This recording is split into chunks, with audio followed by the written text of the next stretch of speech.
him from the yard.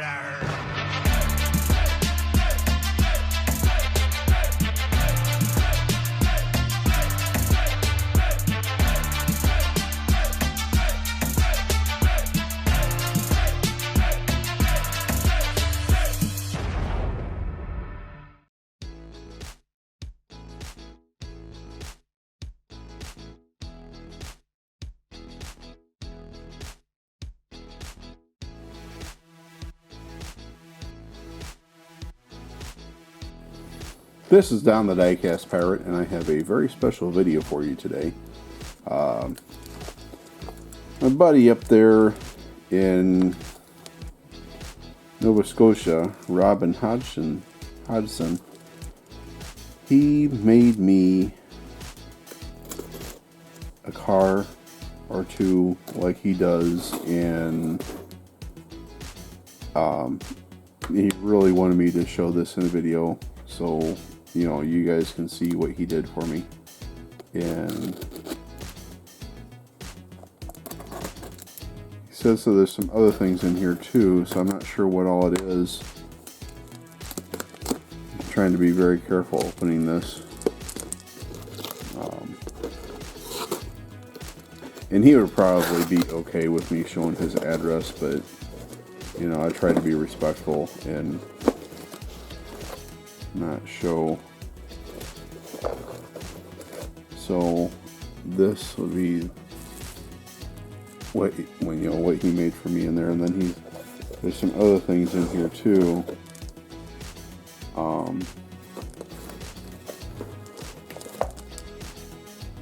that's cool. A little old block with an angel on it, and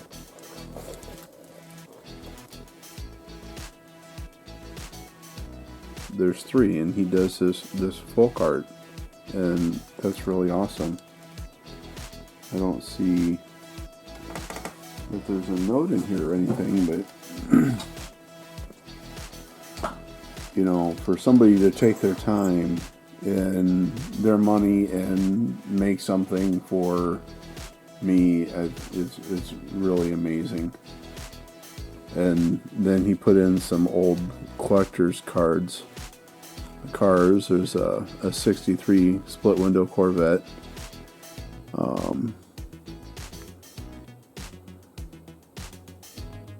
Base price was originally $4,257. If you can believe that, back in 1963. And then, pardon me, here's another Corvette, 1967 Corvette convertible.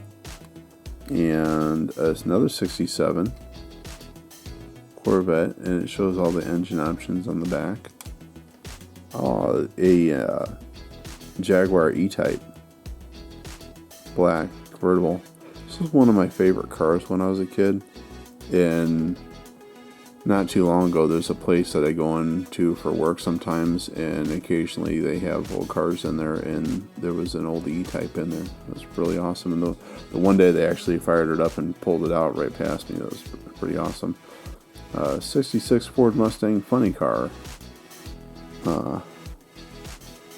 Gas Ronda, huh? Alright. There you go. And then the Shelby. These things are super loud. Interestingly, I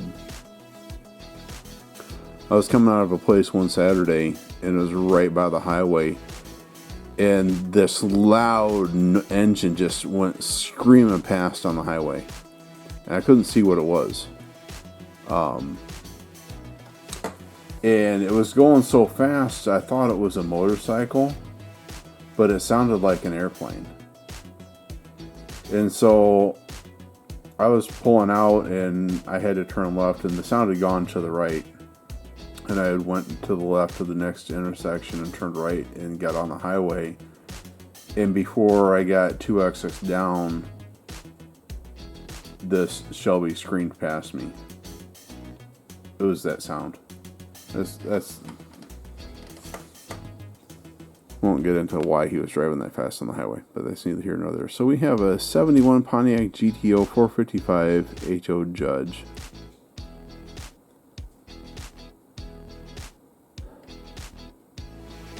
That is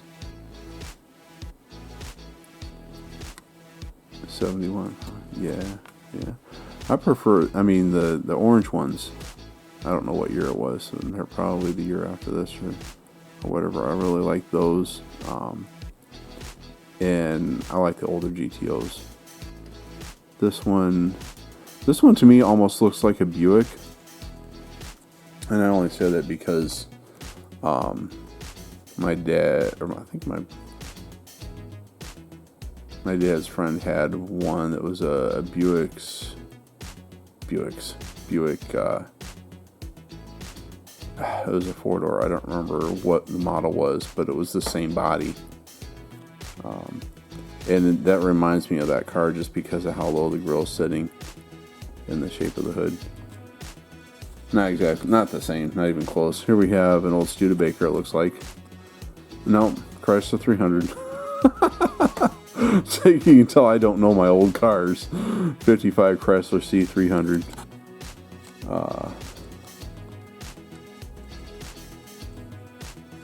And then the 70 AMC AMX. I have a couple of the Hot Wheels versions of this car. So this is a custom AMX. We'll see some of those coming up sometime.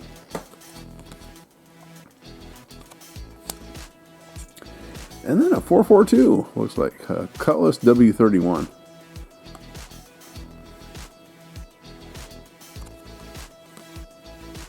$69. There you go. And then, oh, a Daytona. A Daytona. I'm watching the story of how they turned this car into this. Because it was built on the same chassis, they just made a new body for it. And just the aerodynamics of this, like this it wasn't fast enough on the straightaways. And when they put this body on it, nobody could touch it. It's just simply amazing. And then we have a 70 Boss 302 Mustang. This is the years that they decided they wanted to go bigger. And these Mustangs are cool. You know, I really like Mustangs. Yeah, they start getting a little big in that year. That is, yeah, there's that. And then 68 Dana 427 Camaro. Now this, except for the hideaway headlights and the SS emblem, and it's not gold, it's an orangish color. This looks just like the car that my dad owned with the dog dash hubcaps.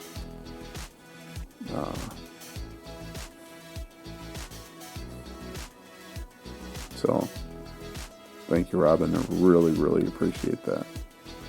So let's take a look at these cars that he made for me. And he asked me, what kind of car, and I told him that my first car was a 77 Caprice Classic. Now, like, I can find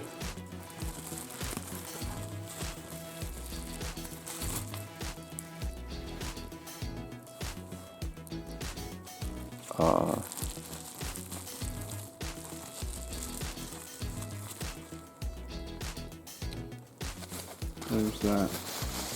So I can find like the 1980 Caprice Classic.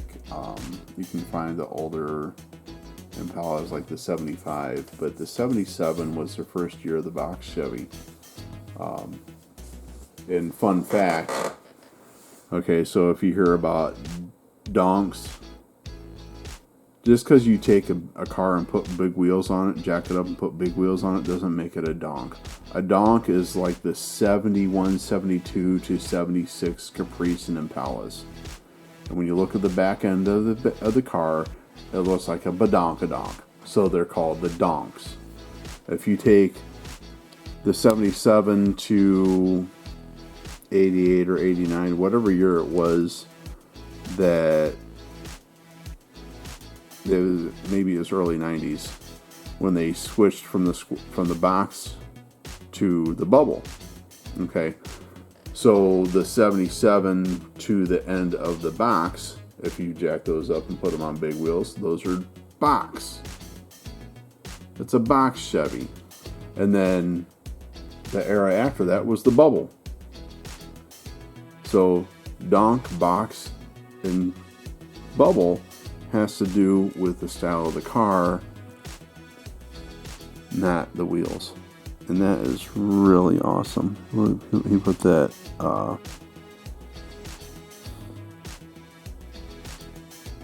like a, what do you call it? It's holographic license plate on there, on the front and the back.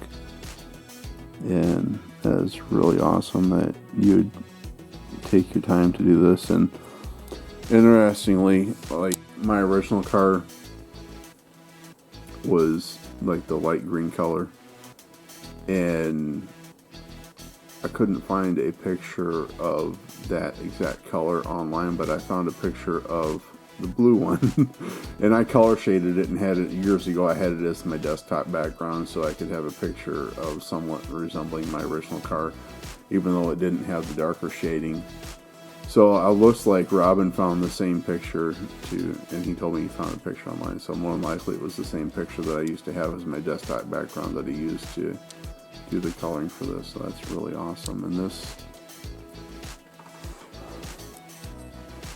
looks like an El Camino there.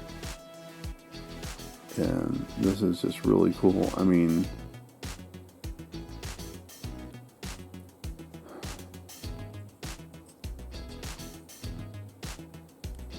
you know, for somebody to take their time and make something, that just means the world. You know, it's so much better. I mean,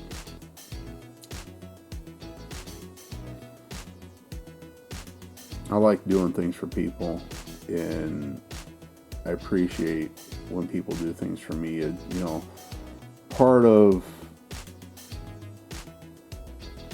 being a good receiver, you know,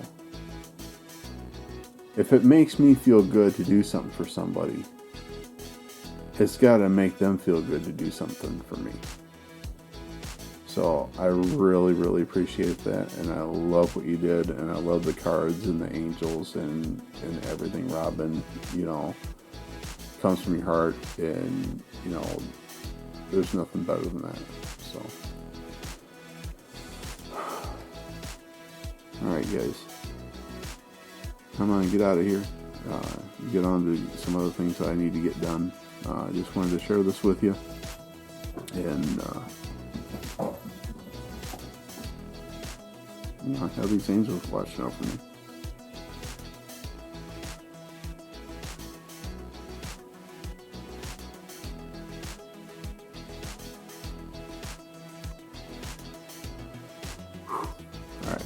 Alright. Alright, so listen, if you're not subscribed, please consider subscribing. Leave a comment down below, click the like button, and ring the bell for notifications. Follow me on Instagram, and if you would check out my Patreon, I'd really appreciate it. As always, this is Don, the Diecast Pirate, and I'll see you next time.